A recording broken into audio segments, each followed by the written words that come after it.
गुरुवंशी मुख्य विलासने ज्ञानेश्वरी पूर्ण पाठ असणारी व्यक्ती विधे विठाला विठाला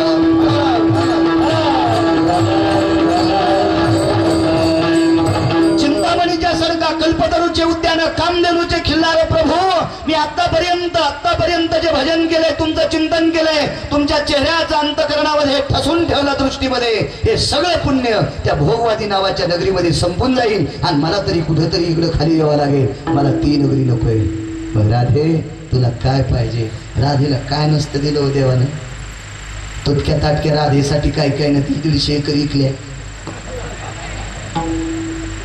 अशा 23 राधा आहेत माझ्या वाचण्यात 23 महाराष्ट्रातल्या 23 राधा 23 राधेनं 23 माणसं बस स्टँडला भीक मागायलाच आणले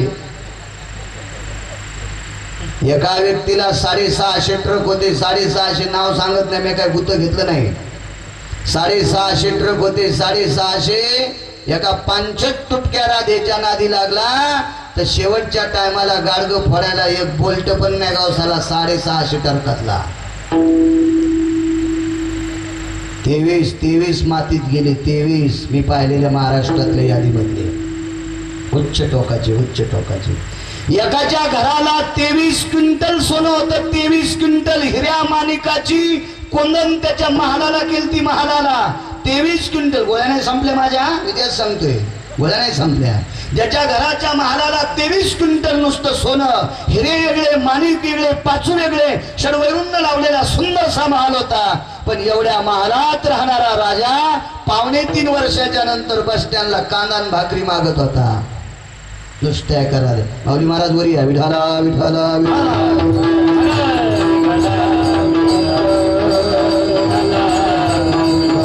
या सर्व तुटक्या तटक्यांसाठी जर माणसं इतके बेजार असतील तर जीवनभराच्या श्वासा इतके मोजी येणे मिराम बाई म्या विकत घेतला श्याम 6 बायकांनी त्याच्यापैकी 5 बायकांनी त्याच्या भजनाचं भजन करून त्याचं नामस्मरण करून जगाच्या मालकाला ताब्यात घेतलं आणि 6 पैकी एका बाईनं नुसत्या दृष्टीचं प्रक्षालन करून विश्वाच्या मालकाला ताब्यात घेतलं तिचं नाव राधा दृष्टीनं आणि नामानं ताकद घेतली 5 पैकी एकीचं नाव सांगतो तिचं नाव मीराबाई बाकीच्या तुम्ही घरी गेल्या पहा कोणत्या होत्या विठाला विठाला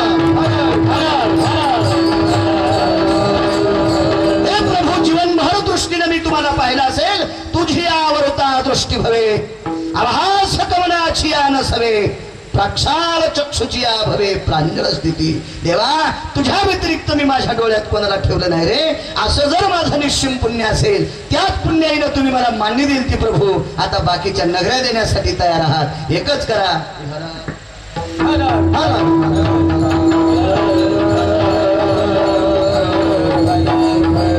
हे सगळं सुख दिल्याच्या नंतर ते उपभोगत असताना मला तुमच्या दृष्टी तुमचा चेहरा दुरावेल मला नकोय प्रभू मी त्याच्यात मग्न होईल मला तुमचा चेहरा दुरावेल मला असं देऊन टाका भगवंतानं पाणी हातात घेतलं स्वतःच्या भोवताल फिरलं राधे हे सर्वस्व तुला देऊन टाकले काय मागायचं तू माग नका प्रभू नका मनानं काही देऊ नका काय पाहिजे राधे मी गेल्याच्या नंतर माझा देह ज्या मातीत समर्पित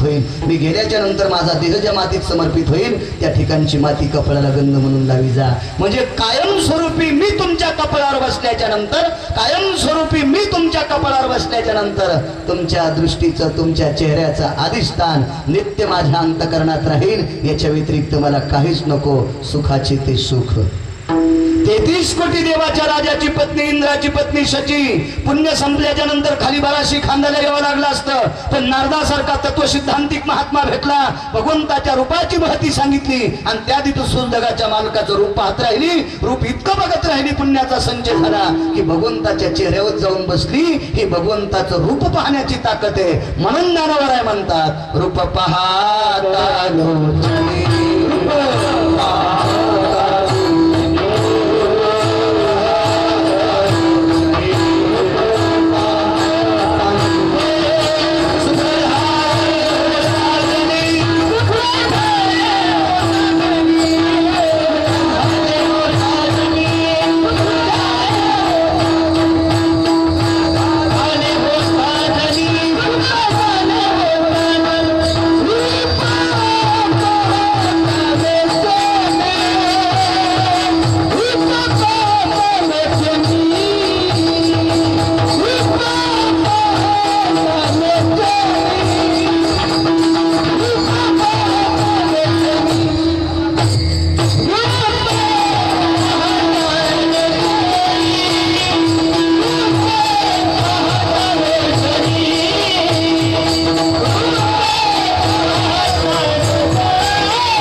तीन देवतेपैकी एक देवता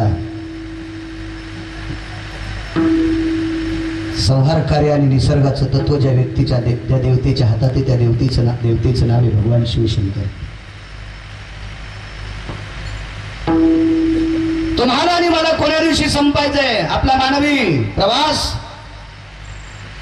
त्याच्या आयुष्याचा प्रवास कोण्या दिवशी पूर्णत्वाला येतोय, त्या दिवशी भगवान शिवशंकराचा आदेश कालनावाच्या दंडाला येतो आणि तो कालदंड माणसाला घेऊन जात असतो.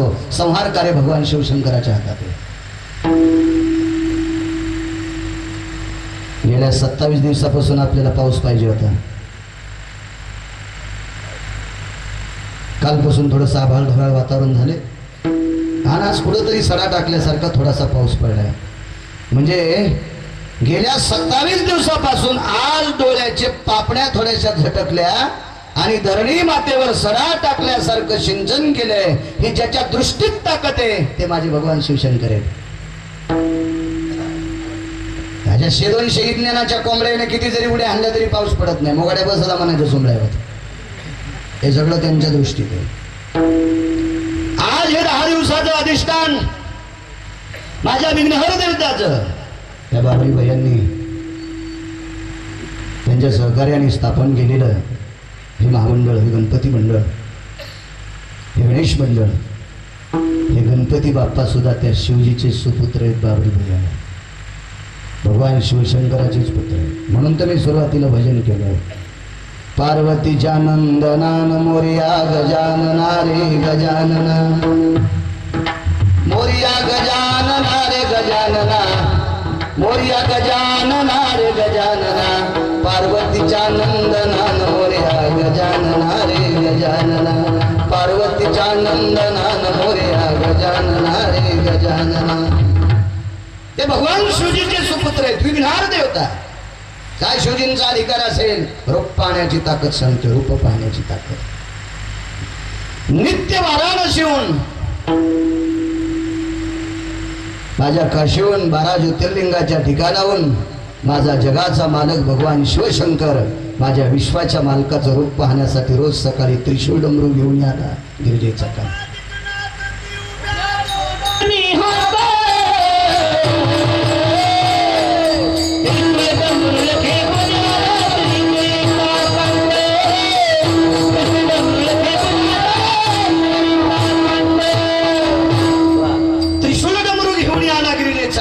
रोज सकाळी शिवजी येतात, रोज सकाळी शिवजी.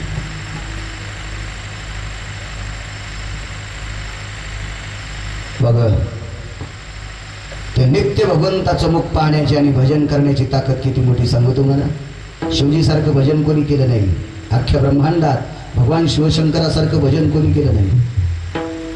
या पूर्ण ब्रह्मांडामध्ये भगवान शिवजी सारखी वारी कोणी केली नाही.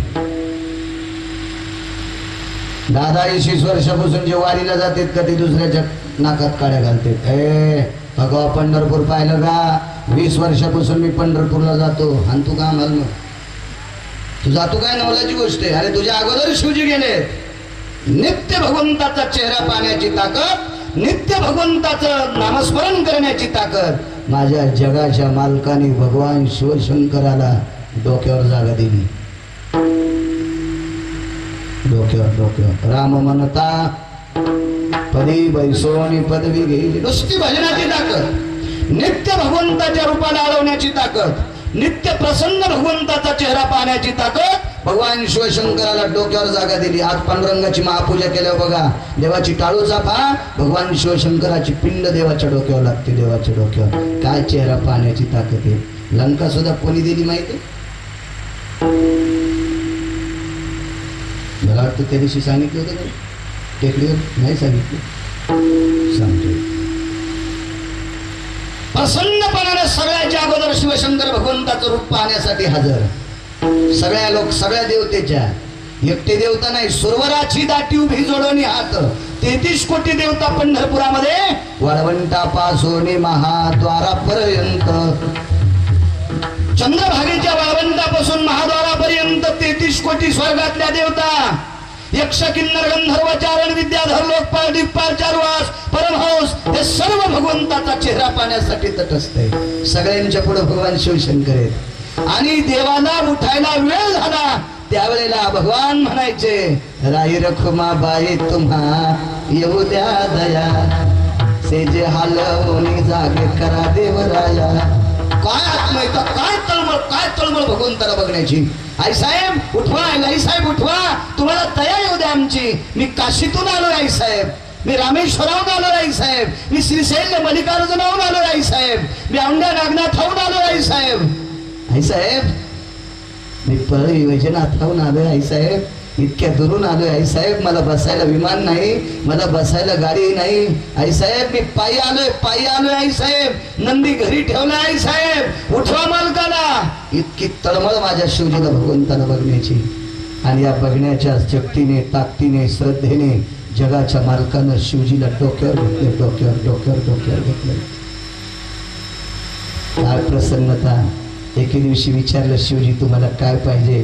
तर भगवान शिवशंकरानं सांगितलं, देवा मी रोज सकाळी तुम्हाला बघायला येणार, याबद्दल काही दुमत नाही, पण तुमच्यापाशी कायमचं राहिलं की मला भजन करायला अडथळा येतो, कारण तुम्हाला सगळी लोक मोठी मोठी भेटायला येतात आणि त्याच्यामध्ये मला भजनाचा अडथळा होतोय, म्हणून मला एकांत स्थळ पाहिजे, एकांत स्थळ.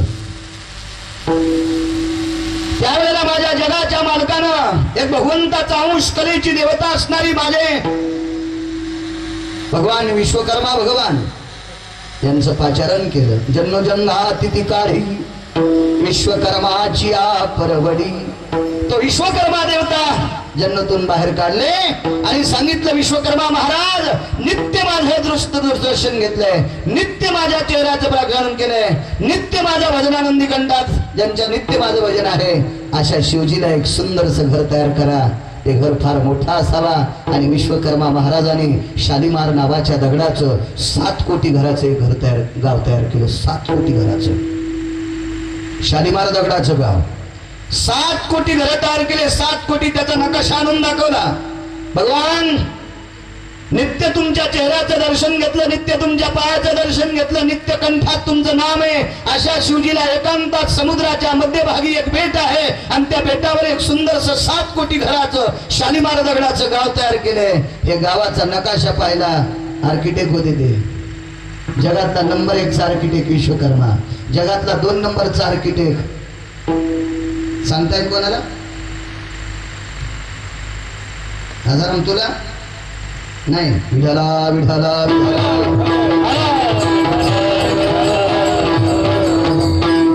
किती महाराज फुकले सुधारता तुम्ही.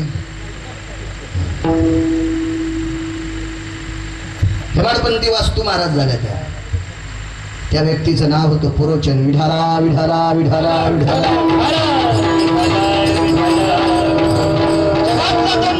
वास्तुशिल्पकार पुरोचन 1 नंबरला. कलेची देवता विश्वकर्मा भगवान. 7 कोटी घर असणारे गाव बांधलं. नकाशा दाखिला. आर्किटेक्टला सगळा नकाशा काढता येतोय, त्या घराला कलर देता येतोय, त्याच्या कॉम्प्युटरवर. त्याच्या पुढे गाडी सोडता येते, एक बाई उभी करता येते, तिच्या पुढे लेकरू. पण नंतर सांगितलं गाव संन्याशाचं आहे, बाई कशाला? घर संन्याशाला दिलं, इथं बाई कशाला उभी केली? आर्किटेक्टला सगळं करता येते. तसे विश्वकर्मा भगवंतानं 7 कोटी घराचं गाव तयार केलं समुद्राच्या बेटावर. माझ्या जगाच्या मालकाचे डोळे भरून आले. नित्य माझं दर्शन घेतलंय. माझे पाय, माझं मुख, माझं नामस्मरण ज्यांच्या कंठात आहे, अशा शिवजीला दगडाचं गाव देता विश्वकर्मा. करा काहीतरी चांगलं करा. त्यावेळेला विश्वकर्मा महाराजांनी कलेच्या देवतेने गरुडाचं पाचारण केलं आणि गरुडाला एका जाबुनंद नावाच्या झाडाकडे नेलं. ते जाबुनंदाचं झाड म्हणजे सोन्याचं झाड. ओरिजिनल सोन्याला जाबुनंद नावाचं सोनं म्हणतात. आपण जे सोनं वापरतो ते बगडा सोनं आहे. आपल्याला ओरिजिनल औषधाला पण बघायला भेटत नाही. विठाला विठाला.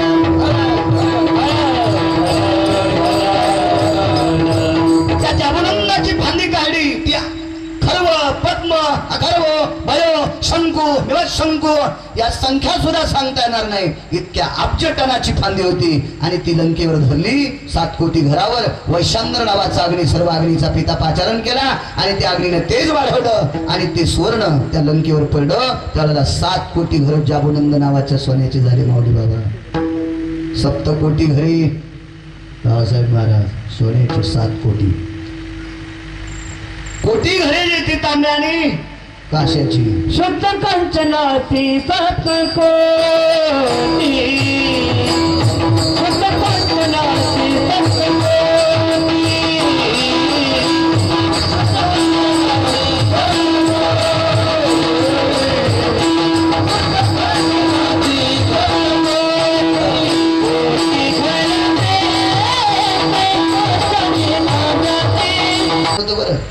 पण काही लोक म्हणतात लंका रावणाची, लंका रावणाची, म्हणून त्याची भ्रांत जावा. लंका रावणाची नव्हती, शंकराची होती.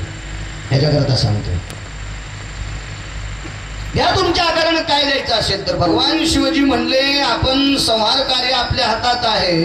आपण जर रावणाला दक्षिणा दिली, ही जर पसंत नाही पडली तर रावणानं तिकडं ठोठो करून सांगेल भगवान शिवशंकराला इतकुशी दक्षिणा दिली. त्याच्यापेक्षा रावण महाराज तुम्हाला काय पाहिजे मी तुम्हाला देऊन टाकतो.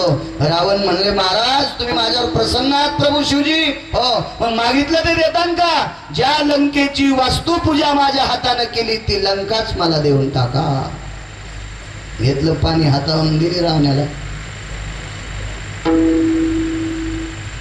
योजन म्हणला तुम्ही रावणाला रावण्या काऊन म्हणता? वारकरी संप्रदायाच्या तत्वात रावण ही शुद्ध आहे. ज्याला 80,000 बायका असताना सुद्धा ज्यानं जगाच्या मालकीनीकडे वाईट दृष्टीने पाहिलं म्हणून संप्रदायात रावण बसत नाही. जाई हो तो माते न करी सायास आणि आम्ही विष्णुदास तैसे न हो, या अनुषंगाने तो संप्रदायात बसत नाही म्हणून एखादा शब्द चुकीचा बोलतोय त्याच्याविषयी. चला, लंका भगवान शिवशंकराची होती. एका ठिकाणी एक शपथ काव्य ऐकले मी, रम्य ही स्वर्गावनी लंका. ट्रॅक्टर मध्ये ऐकलं बरं का बाळासाहेब, कारण ट्रॅक्टरचे ड्रायव्हर इतक्या जोरात जोरात जोरात आवाज करतात की त्याला वाटते सगळं जग बहिरच काय. मुंडकच कारखान्यात घेऊन गेले, ट्राली वाढायलाच पडली. आणि जे पहिलं गाणं तयार होतं का ते पहिलं ट्रॅक्टर मध्ये आधी वाजत. मला ट्रॅक्टर मधलेच ऐकू ऐकून 200-400 पार झालेत गाणी. रम्य ही स्वर्गावनी लंका, एवढी जर रम्य अशी लंका माझ्या भगवान शिवशंकराला कशाच्या कृपेवर प्राप्त झाली? फक्त नामस्मरण, नित्य सकाळी देवाचा चेहरा पाहण्याची ताकद. मग भगवंताचा प्रसन्न चेहरा पाहण्याची ताकद अधिष्ठान लंकेचं शिवजीला प्राप्त होते. ही त्या रूपाची ताकद आहे. रूप पाहता लोचने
कानोपात्रा नावाची एक महान भगवत भक्त साध्वी स्त्री होऊन गेल्या. सौंदर्याची खाण होती, रत्नाची खाण होती ती सौंदर्यामध्ये. दुःख एका गोष्टीचं होतं, वारांगणीची कन्या होती, विषयीची कन्या होती. आम्हाला तिच्याकडे बघत असताना पाप्याच्या दृष्ट्या वाईट होत्या, पण एके दिवशी जीवनाचं सोनं करण्यासाठी जगाच्या मालकाच्या पायावर डोकं ठेवलं, विश्वाच्या मालकाचं नाम कंठात धरलं आणि भगवंताच्या रूपाकडे बघत बघत डोळे झाकले आणि डोळे बंद करून देवाच्या पायावर डोकं ठेवलं. असं डोकं ठेवलं की ते डोकं दुसऱ्याला काढावं लागलं. प्राण सोडा विश्वाच्या मालकाच्या पायावर. भगवंताचा चेहरा बघून अंतकरणात साठवला आणि त्याचं स्मरण करीत करीत त्याच्या पायावर प्राण सोडला. आज त्या बाईचं दर्शन घेतल्याशिवाय जगाच्या मालकाचं दर्शन घेता येत नाही, किंवा जरी कोणी घेतलं तरी पावन होत नाही. जगाच्या मालकिनीचं सुद्धा दर्शन घेतलं तरी पण कानोपात्रेचं घेतल्याशिवाय पावन होत नाही. एवढी भगवंताचं मुख पाहण्याची ताकद आहे. कानोपात्रेनं काहीच केलं नाही, नुसतं भगवंताला एकदा डोळ्यात ठेवलं आणि डोळे झाकून त्याच्या पायावर प्राण सोडला. आज तिची उजव्या हाताला अंत्यविधी केली. महाराष्ट्रातलाच नव्हे तर या देशातला परदेशातला कुठला जरी भाविक पंढरपूरला गेला तर पहिलं दर्शन कानोपात्रेचं घेऊन पुढे जाणारी कोणाची ताकद आहे? रूप पाहता लोचनी, हे भगवंताचं रूप पाहण्याची ताकद आहे. 7व्या अवतारात एका अस्वलीने विश्वाच्या मालकाला बघितलं. वेळ झाला वाटतं बाबरी भैया आपला. नाही चल द्यायचं. रामकृष्ण हरी. सरपंच भिजलेला असेल भैया. विठाला विठाला.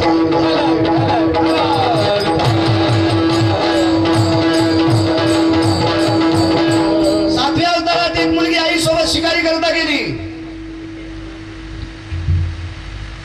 शिकार सापडली नाही. त्या शिकारीच्या पाठीमाग आई धाव धाव धाव धाव धावत होती. मुलगी थकली, एका झाडाखाली उभी राहिली.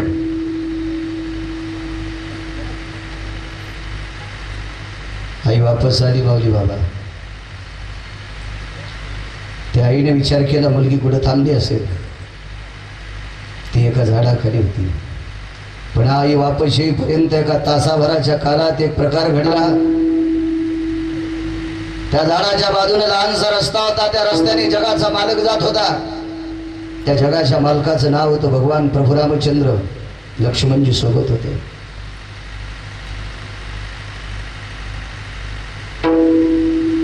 आणि या मुलीने जगाच्या मालकाच्या चेहऱ्याकडे बघितलं. काय चेहरा असेल तो, काय रूप असेल त्या मालकाचं. आज 25 घंटे भगवंताच्या रांगेला लागलेला वारकरी थकून जातो आणि 25 तासाच्या नंतर गरुड खांबाच्या जवळ आला की 10-15 सलाईन घेतल्यासारखी ताकद त्याच्या अंगात येते. कुठली ताकद आहे? त्या मालकाच्या रूपाची ताकद आहे. असं त्याला वाटते मी जिंकले, काहीतरी जिंकले. 25 घंटे बेजार झाल्याच्या नंतर इतका थकलेला असतो, व्याकुळ झालेला असतो तापडे असे. पण समोर गेल्याच्या नंतर त्याच्या जर पुढं कोणी आलं तर त्याला राग येतो. दादा, अरे 25 तासापासून मी रांगेत रे, मला जगाच्या मालकाचा चेहरा बघू दे रे, विश्वाच्या मालकाचे पाय बघू दे रे, माझ्या पुढे आडवा येऊ नकोस रे. काय प्रसन्नता असेल त्या मुखामध्ये, किती प्रसन्नता असेल. तो प्रसन्न जगाचा बाप त्या मुलीनं पाहिला. ती मुलगी मानवी कन्या नव्हती, ती मुलगी होती अस्वलाची कन्या. हिंस्र पशु आहे, तिच्यापेक्षा लहान जीवाची हत्या करून खाणारी पशु आहे ती.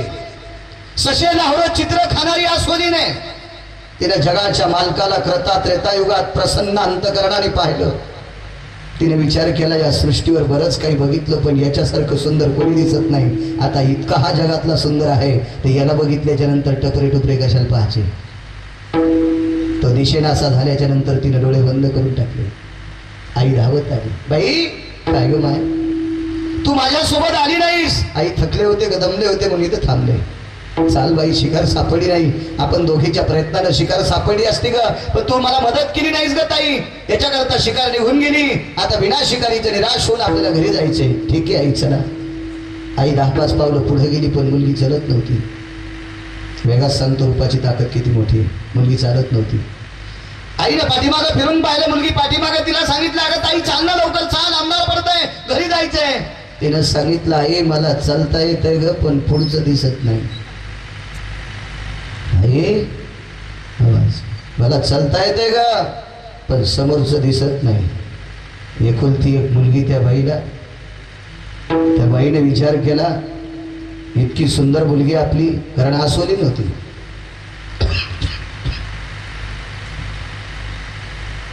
डोळे सुंदर, तिला दिसत कसं नसावं. वापस आल्याच्या नंतर तिचे हात पाहिले, एखाद्या विषारी झाडाच्या पाल्याला हात लागला असेल का? काही झाडं असे विषारी, त्याच्या पानाला हात लावला आणि ते डोळ्याला हात लावला की दृष्टी जात असते. अशा काही वनस्पती आहे. असं जवळ झाड असेल का, एखाद्या झाडाला हात लावला का? नाही. मग ताई तुझे डोळे गेले कशानं? ताई, आई डोळे गेले नाही, मी घातलेत. कशामुळे? आता उघडायचे नाही, मरेपर्यंत नाही. का ग बाई? आई, इथून एक जाताना व्यक्ती बघितला, तो व्यक्ती एवढा सुंदर होता की त्याच्याकडे बघितल्याच्या नंतर कोटी ब्रह्म हत्या मुख पाहता जाती. त्याच्याकडे बघितल्याच्या नंतर कोट्यावधी ब्रह्महत्येचं पाप जाईल, असा सुंदर प्रसन्न चेहरा होता ग. राजस कुमार मदनाचा पुतळा, रवी शशिकळा लोपलिया. भगवान विष्णू त्याला बघितलंय मी. मग त्याला बघितल्याच्या नंतर आता दुसरं कोणाला बघायचंच नाही. कशा करता? मी त्याला मनानं वरलंय. आईनं मुलीच्या तोंडात मारली, बाई तू पागल आहेस का? आपण अस्वल आहोत, अस्वली नेस तू. आणि कोण तो माणूस सुंदर, आणि तो तुझ्याशी लग्न कसं करील? आई, माझ्याशी त्याला लग्न करायचं का न करायचं तो ठरविल, पण मी त्याला इतक्या प्रसन्नपणानं पाहिले, इतक्या प्रसन्नपणानं पाहिले, आणि आता निर्णय केलाय की त्याला बघितल्याच्या नंतर पुन्हा कोणाला बघायचंच नाही. हा माझा ठाम निर्णय. आईनं पुन्हा दुसऱ्या गालात मूर्ख आहेस कुठली? अगं माणसं मुलं मुलींना बघत असताना पसंती नापसंतीचा विचार करतात, तो जगातला नंबर 1चा सुंदर आसोलीला कसा पसंत करील? आई, पुन्हा पुन्हा तेच मला ऐकायचं नाही. माझ्या प्रश्नाचं हे उत्तर नाही आई. मी निर्णय केलाय, वरिने सावळे परब्रह्म. मी आता त्याला मनानं भरलंय, माझ्या दृष्टीनं भरलंय. माझ्या डोळ्यात त्याच्या व्यतिरिक्त कोणाची बाहुली खेळणार नाही. मला तू धरून घरी घेऊन जाय. नसल तयार तर याच अरण्यामध्ये काट्या कोट्यात वरबाडून इथंच देहत्याग करणार. त्याच्या रूपाचं चिंतन करीत करीत करीत करीत इथंच शेवट करणार. आईनं घरी नेलं, वडिलांना खूप समजून सांगितलं, पण मुलगी ऐकायला तयार नव्हती. रूपाची ताकद किती माझ्या माऊली बऱ्याच सांगतात. वडिलांना सांगितलं, ताई ऐक, आता तुझं लग्नाचं वय झालंय, आपल्या समाजातल्या एका मुलाशी लग्न कर तू. प्रपंच स्थाप माय, ऐक तू ऐक, तुझा बाबा सांगतोय, वडील सांगतेत माय, तुझ्या जीवाकडे बघितल्याच्या नंतर, तुझी परिस्थिती पाहिल्याच्या नंतर मायबापाचं अंतकरण तुटतं का बाई? तू ऐक माझं ऐक. डोकं फोडून घेतलं बापानं, पण पोरीनं ऐकलं नाही. बाबा क्षमा असावी, तुमचा शब्द ऐकत नाही त्याबद्दल मला माफी असावी, पण तुमचं नाव जाईल असं कुठलंही काम करणार नाही, याबद्दल मला माफी असावी. बाबा, मी डोळ्याने त्याला पाहिले, तो इतका सुंदर होता बाबा, त्याच्या व्यतिरिक्त मला कोणाला बघा वाटत नाही. बाबानं सांगितलं, मी अति सुंदर तुझ्या समोर उभा करतो, मग डोळे उघडशील? ती म्हणली, तुम्ही सुंदर उभा केलेला डोळे उघडायचा संबंध नाही.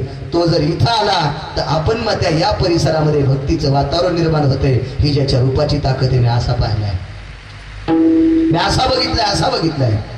बाबा, तो सुंदर आलाय, मला तुम्ही सांगायची गरज नाही. तो आधा कदा जर आपल्या महालात आला आणि त्याच्याकडे जर तुम्ही बघितलं तर तुम्ही सुद्धा टाळ्या वाजून त्याच्या रूपाचं भजन करीत, नाचत नाचत भजन करतात. ही त्याच्या रूपाची महती आहे बाबा, मी असा पाहिलाय, मला तुम्ही सांगायची गरज नाही.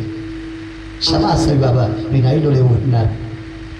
त्याचं नाव काय माहित नाही, त्याचं गाव काय माहित नाही, त्याचं ठिकाण काहीच माहित नाही, तो कुठं चाललाय काही माहित नाही, कुठून आलाय काही माहित नाही, फक्त रूप माहित होतं. आणि त्याच्या रूपाची झरझर तिच्या अंतकरणाला लागली, आणि त्याच्या रूपाचं ध्यान करीत करीत करीत करीत करीत करीत करीत करीत करीत करीत एके दिवशी त्या आसोलीनं प्राण सोडले. बापानं मुलीचं अंत्यविधी केलं. चांगल्याची मुलगी होती ती, जातीनं आसोलीनं असू द्या, वर्णानं जात चुकून शब्द वापरलाय, पशु आसोलीन असू द्या, ज्याचा त्याचा भाग आहे. कोणी कोणाच्या वंशात, कोणी कोणाच्या कुळात, कोणी कोणाच्या याच्यात जन्माला येतो, ते माणसाचा त्या जन्माला येणाऱ्याचा दोष नाही, त्याच्या कर्तव्याचा दोष असतो, त्याच्या पापापुण्याचा दोष असतो, तो त्या त्या ठिकाणी जन्माला येत असतो. ती आसोलीन झाली. तिची राख एका पवित्र गंगेत सोडून गेली. बापाचं अंतकरण पाझरलं, ती गंगा पाझरत होती. काही गेलीच ग. वडील घरी आले, भेटायला येणाऱ्याला सांगत होते, अरे अख्खं जीवनभर डोळे झाकले ज्याच्यासाठी तो कोण असेल. एक तत्वसिद्धांतिक साधू आला. त्या साधूनं सांगितलं, बाबा तू नशीबवान आहेस, गंगेच्या याच्यातून वलय निर्माण झाले, बाबा तू नशीबवान आहेस. तुझ्या मुलीने जगाच्या मालकाकडे बघून डोळे झाकले, त्याला बघितले तिने, त्याच्या व्यतिरिक्त कोणाला बघायचं नव्हतं. तरी पण याच्या अंतःकरणात ती गोष्ट वाचत होती. या तत्वसिद्धांतिक लोकांना त्या व्यक्तीनं सांगितलं, त्या अस्वलानं सांगितलं, अरे जीवनभर ज्याला बघितल्याच्या नंतर तिनं माय बापाला सुद्धा बघितलं नाही. अरे आमच्या पोटी जन्म घेतलाय आणि तिने जगाच्या मालकाला बघितल्याच्या नंतर, त्याला पाहिल्याच्या नंतर त्याला डोळ्यात ठेवलं. जन्मदात्या मायबापाला सुद्धा डोळे उघडून तिने कधी बघितलं नाही. इतकं अतूट प्रेम त्या जगाच्या मालकावर केलं. पण तो किती निर्दयी आहे रे, तो एकदा सुद्धा तिला भेटायला आला नाही. ती जाता जाता बापानं असा एक प्रश्न केला वडिलांनी तिला, बाई तू जर्जर झाली, तुझा जाण्याचा काल जवळ आलाय, बापाच्या अगोदर जाती, शरीर तुझं जीर्ण झालंय. त्याच्या रूपाचं वर्णन करत असताना, त्याच्या रूपाची मती गात असताना, त्याच्या रूपाचं डोळे शांत करण्यात ठेवत असताना तुझं हृदय त्याच्या रूपासाठी पाझरतंय ताई, पण त्याला एक क्षणभर सुद्धा तुझी दया नाही. बाबा त्याच्या रूपाची ताकद इतकी मोठी, एक न एक दिवस ती ताकद उदयाला येईल आणि त्या दिवशी कळेल की तुमच्या मुलीनं त्याचं रूप पाहण्याची ताकद किती मोठी. तो प्रसंग द्वापार युगात आला. त्रेता त्रेतायुगात एका अस्वलाच्या मुलीनं जगाच्या मालकाला बघितलं आणि त्याच्याकडे बघून डोळे झाकले, अंतःकरणात तो ठेवला. त्याला बघितल्याच्या नंतर कोणालाच बघितलं नाही. तीच अश्वनीन पुढे जामवंती म्हणून जन्माला आली आणि 16,108 पत्न्यापैकी माझ्या विटेवरच्या मालकाने तिला एक पत्नी म्हणून स्वीकारलं. कायमस्वरूपी जगाच्या मालकाला डोळ्यात ठेवण्याची ताकद आस्वंदीला सुद्धा जगाचा मालक प्राप्त झाला. रूप पाहता लोचनी